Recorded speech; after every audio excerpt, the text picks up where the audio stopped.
trevas externas.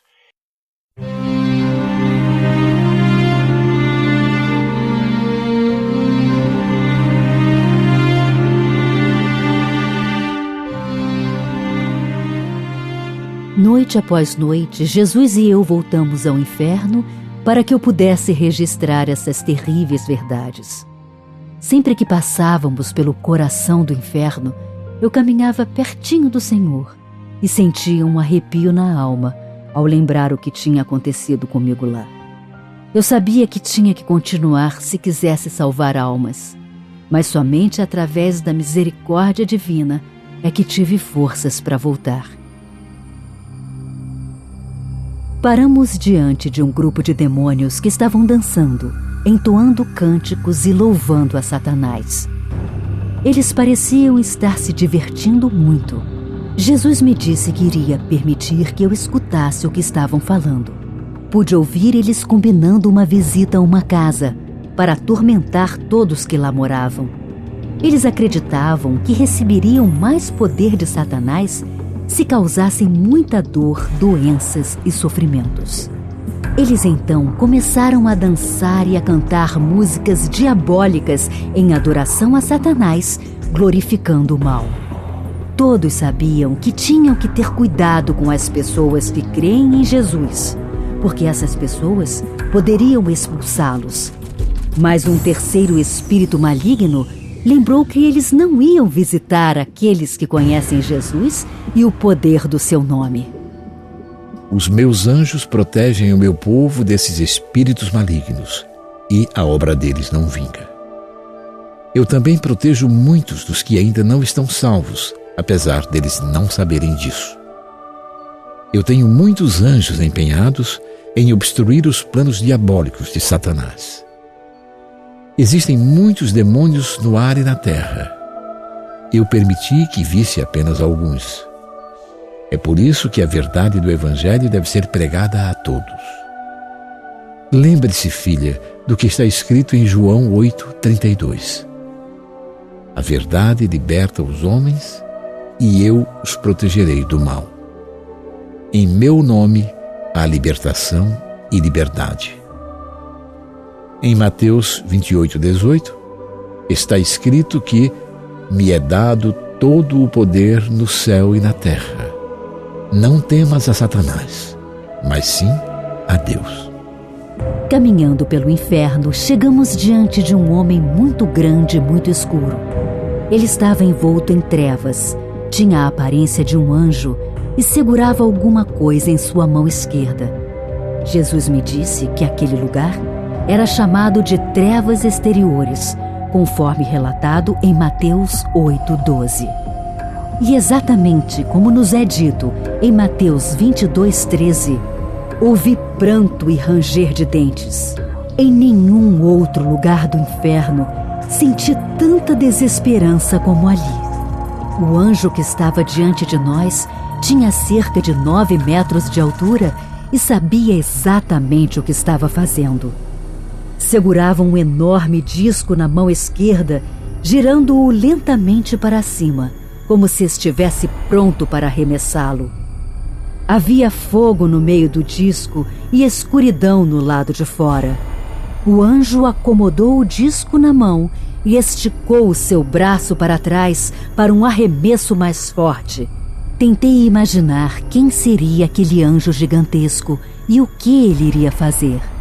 E Jesus falou: Esta é a escuridão externa. Lembre-se da minha palavra em Mateus 8:12. E os filhos do reino serão lançados nas trevas exteriores. Ali haverá pranto e ranger de dentes. Aqui habitam aqueles que me viraram as costas depois que os chamei. Servos que amaram mais o mundo do que a mim e voltaram a se enlamear do pecado, conforme relatado em Pedro, na sua segunda epístola, 2:22. Servos que não permaneceram na verdade e na santidade. É melhor nunca ter me conhecido do que me dar as costas depois de me servir. Acredite-me quando falo na primeira epístola de João 1:9, que se alguém pecar, tem um advogado junto ao Pai. Se você confessar os seus pecados, eu serei fiel e justo para perdoar os seus pecados e purificá-lo de toda a injustiça. Mas, se você não se arrepender, virei no momento em que você menos espera. O cortarei juntamente com os incrédulos e o lançarei nas trevas exteriores. A minha palavra significa exatamente o que ela diz em Mateus 25:30.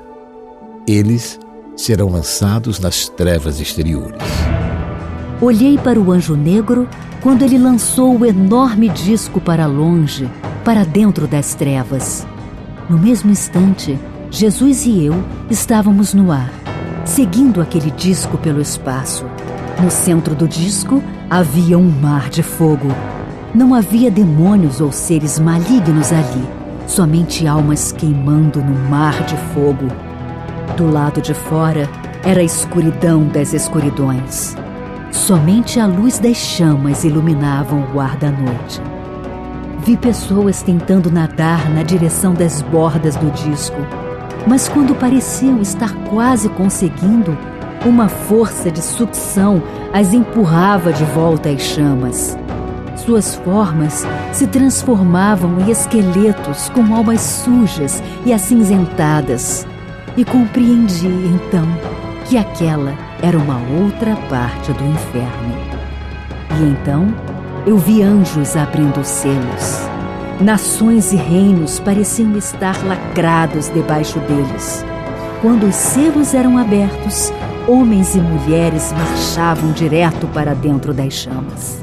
Olhei tudo num misto de horror e fascínio, tentando ver se eu conhecia alguns daqueles servos do Senhor que estavam passando.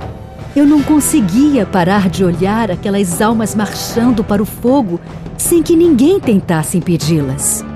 Implorei ao Senhor que as detivesse antes que caíssem no fogo. Está lá em Mateus 13:9.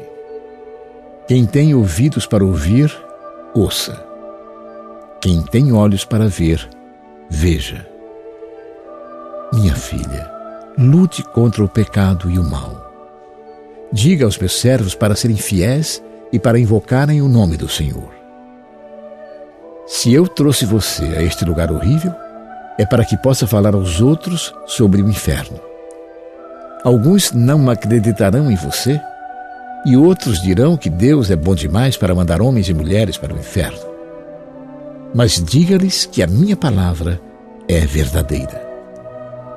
Quanto aos tímidos e aos incrédulos, só posso pedir que não esqueçam do Apocalipse 21:8.